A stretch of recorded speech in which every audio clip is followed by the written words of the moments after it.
This is all about Bitcoin, a show dedicated to all things questions and markets related Bitcoin, little b for the currency, and Bitcoin, big B for the network. A collective journey to understand, apply, and use this innovation, all Bitcoin, all the time. I'm your host, Christine Lee.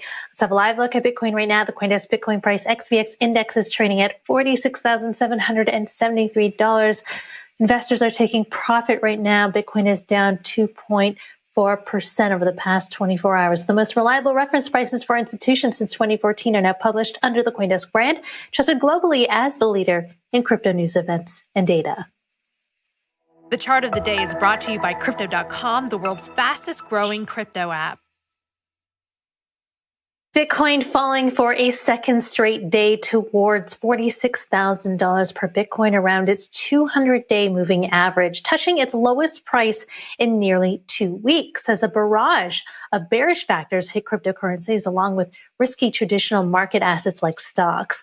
BTC is at a critical juncture and remains vulnerable to another 20% price drop, assuming buyers are unable to hold current support levels, according to CoinDesk's Dominic Dantes.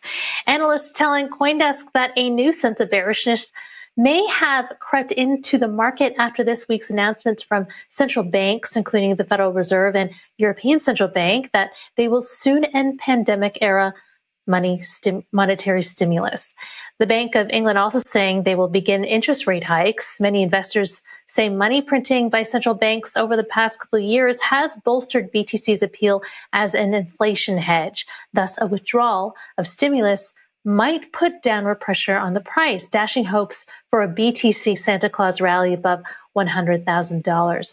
Bitcoin's recent price slide has trimmed BTC's year-to-date return to 60%, which is still better than the S&P's return, which is around 24%. All right, joining me to discuss BTC price and more Bitcoin news is our weekend review panel, CoinDesk Managing Editor of Technology, Christie Harkin in Toronto, and Managing Editor of Markets, Keoun in Austin. Hello there, Brad and Christie. Happy Friday.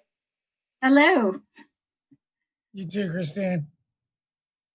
All right, Brad. So taking a look at the markets, I'm seeing a sea of red in the crypto exchanges here. So is this because of the central bank hawkishness that we've seen this week?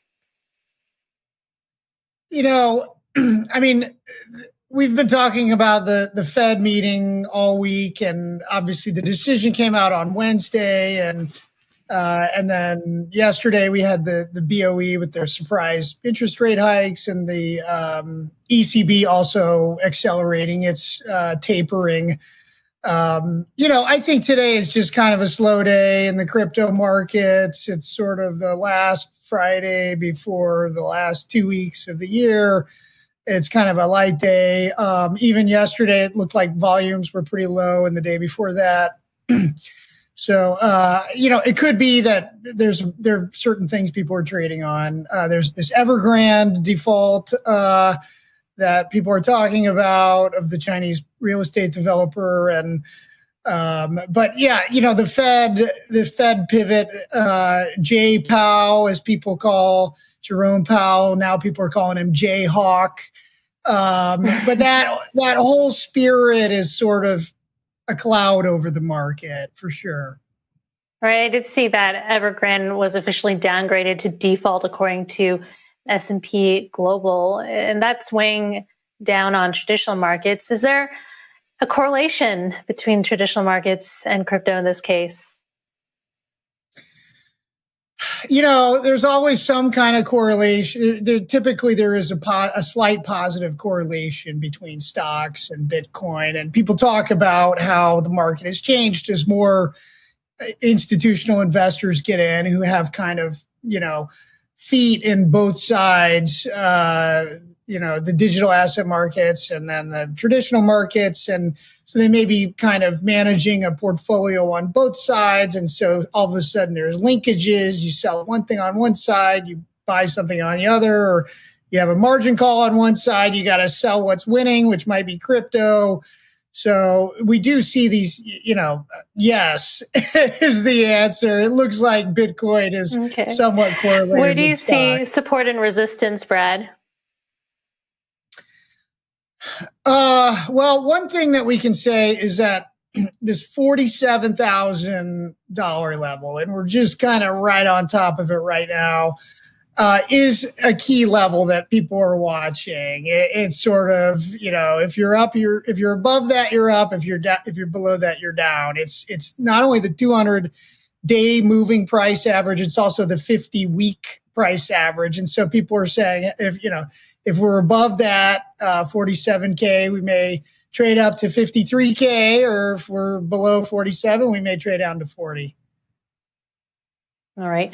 Well, there are some silver linings with Bitcoin, some bullish signals to take into consideration in the future. And that is that Bitcoin has minted 90% of all Bitcoins that will ever be mined, according to blockchain.com. Christie, what's the significance of this? I think it's really interesting to notice this at a time when we are talking about governments printing money left, right, and center, because Bitcoin has its own issuance that is hard-coded into its programming.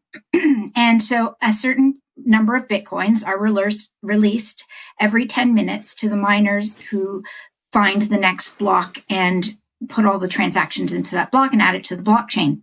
So thus far, over the life of Bitcoin, 90% of all Bitcoin that's going to ever be mined has now hit circulation.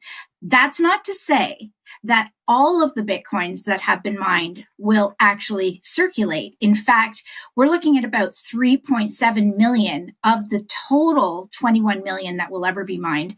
3.7 million Bitcoin have probably been lost, or at least are very, very unlikely to ever move. So those coins will never actually be part of the circulation, quite possibly. So we're looking at fewer than 21 million Bitcoins ever being mined. Right now, as I say, we're at 90%. We're not even going to see the final Bitcoin happen until the year 2140. And that's because every 4 years we have a halving, in which every block reward, it will be half of what it was the previous 4 years.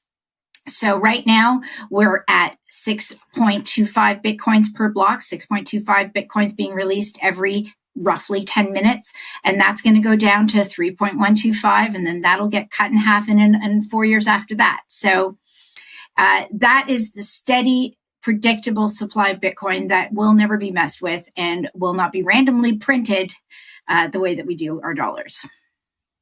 Christie, am I right in understanding that 21 million Bitcoin will never actually be reached? It'll always be a fraction, and that will continue halving into infinity. Is that correct? Yeah, I think but it will be to the point where it will be so negligible that, it's essentially gone. It's done. At which point the miners will be collecting transaction fees instead of block rewards. And that's going to be an interesting economic model to see how that pans out in the long run. Mm-hmm. All right. Taking a look at next week, Brad, is all hope for a Santa Claus rally above $100,000 gone? No $100,000 Bitcoin by the end of the year?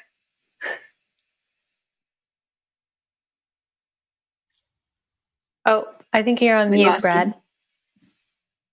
Sorry about that. It sure looks like it, Christine. There's some people, some perma bulls out there who are probably clinging to the hopes that we'll still have a big rally here. And of course, we did have a really powerful rally in the waning weeks of 2020 and going into 2021. But there's not that kind of momentum right now. Analysts most analysts aren't really seeing anything like that. It's been a long year, and I don't know, at this point, it doesn't seem like there's a whole lot of juice in this market. All right. Well, there are a couple of other headwinds also on the regulatory front, and that goes to who's banning crypto right now. And we have Russia and India on the docket. Usually we have China, but this time it's Russia and India. Russia's central bank is now looking at a complete ban on future crypto investments. This according to a Reuters report saying that market players are looking at a possible ban, and as the central bank in Russia works toward creating a potential ruble-backed central bank digital currency. Also, India is looking at potentially banning private cryptocurrencies such as Bitcoin as they look to develop a digital rupee. I wonder, Christie, what do you feel is the significance of, more central banks, more governments around the world looking to put an end to Bitcoin? Well, this is something that we've been hearing repeatedly over the last few years. And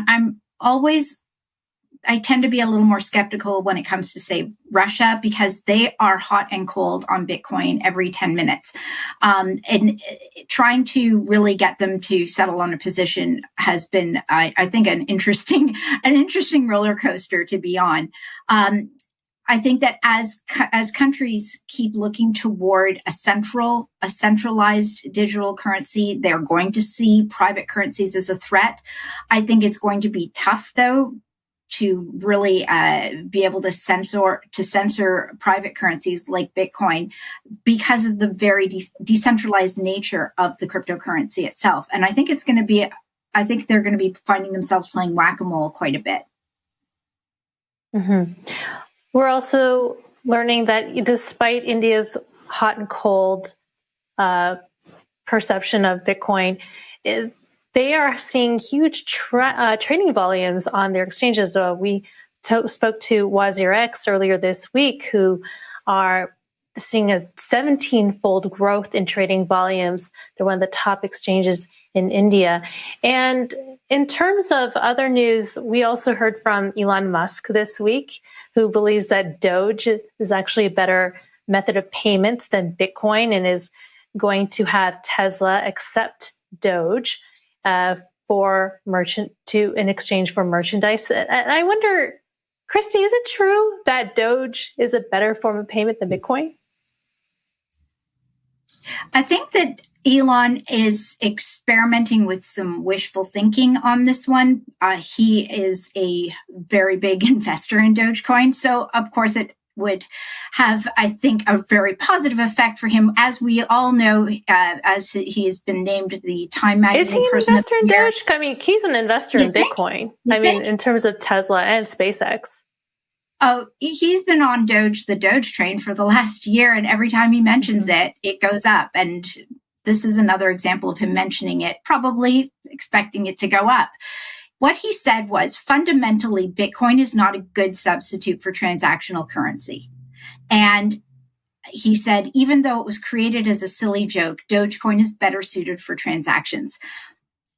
And the reason why his reasoning behind this, he said, was that the transaction volume of Bitcoin is low and the cost per transaction is high.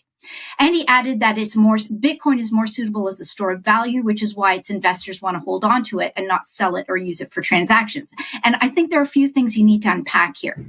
First, am I going to say that Bitcoin is going to take over the world? Not necessarily. But what I am going to say is that the notion that Dogecoin is fundamentally better suited for transactions is about as silly as the meme itself.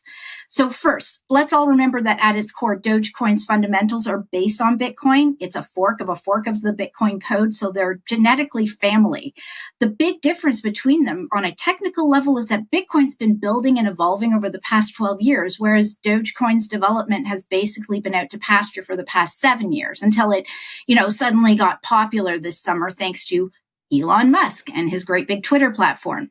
Now he's starting to get that ball rolling again, though it has yet to be seen if anything substantial will actually come of that development. So let's look at the two things he said that are the reasons why Bitcoin doesn't work. He says, the transaction volume of Bitcoin is low. Okay, so how low? Well, in the last 24 hours, the Bitcoin blockchain, and we're just talking the base layer here, processed 256,019 transactions. And how many did Dogecoin process? 21,506. So Bitcoin processed 12 times as many transactions as Dogecoin. And the value of those transactions was worth over $16 billion compared to Doge's $158.1 million. So yeah, it's got more transaction volume than Doge. Let's now consider that there are second layer protocols being built on top of Bitcoin that helps to offload some of that transaction volume. On the Lightning Network alone, there's a network capacity of over $154 million. That's almost enough capacity to run the entire volume of Dogecoin's transaction value yesterday. Now, let's look at a second point. The cost per transaction is high. The on-chain transaction fee for Bitcoin over the last 24 hours was a whopping $1.92. Yeah, staggering. And it's been there since mid-July. Granted, it's higher than Dogecoin's average fee of 34 cents, but let's look at the reason for that. Fees are based on what the market is willing to pay. And as more people choose to transact on a base layer like Bitcoin or Dogecoin, they have to compete with each other to have their transactions included in a block. More people use Bitcoin. So yeah, the competition's a little higher and the fees are a little higher. Dogecoin at this point in its life cycle has fewer transactions needing to be processed. But what if everyone suddenly took Elon's advice and started to use Doge instead of Bitcoin for payments? The fees would go up. In fact, when Musk first started to hit the Doge craze in May, fees spiked over $1, and they're now settling around the 50-cent mark, and they used to be at like under a cent. What scaling solutions have they come up with on Dogecoin? Who knows? Maybe they'll borrow something from Bitcoin. Because again, Bitcoin has the Lightning Network. And guess what the fees are there? Practically zero. So no, using Bitcoin for payments is still likely to remain a pretty solid payment option. At least it's probably better than Doge. There you go. Pretty convincing. I think a lot of cryptocurrency projects are having the same problem and trying to figure out what to do about that scaling solution and limiting transaction fees once there's a lot of volume in transactions. So yet to figure that. On a side note, Turkish citizens are also facing high inflation and a plunging lira. They've been converting more funds into cryptocurrencies like Shiba Inu and Tether rather than into Bitcoin, which is commonly seen as an inflation hedge. Trading volume in the BTC Turkish lira currency pair on crypto exchange Binance totaled over 900 million in November, less than a fifth level of the SHIB lira value of almost 5.3 billion and Tether lira's near 5.6 billion. All right. We'll end it there. Thank you, Christie. Thank you, Brad, for joining us. That is our Week in Review panel. Have a lovely weekend. That's it for All About Bitcoin. I'm your host, Christine Lee, and we'll do it all over again on Monday. So join me on Monday morning for First Mover, your first look at the day's global crypto news headlines. You're watching CoinDesk TV.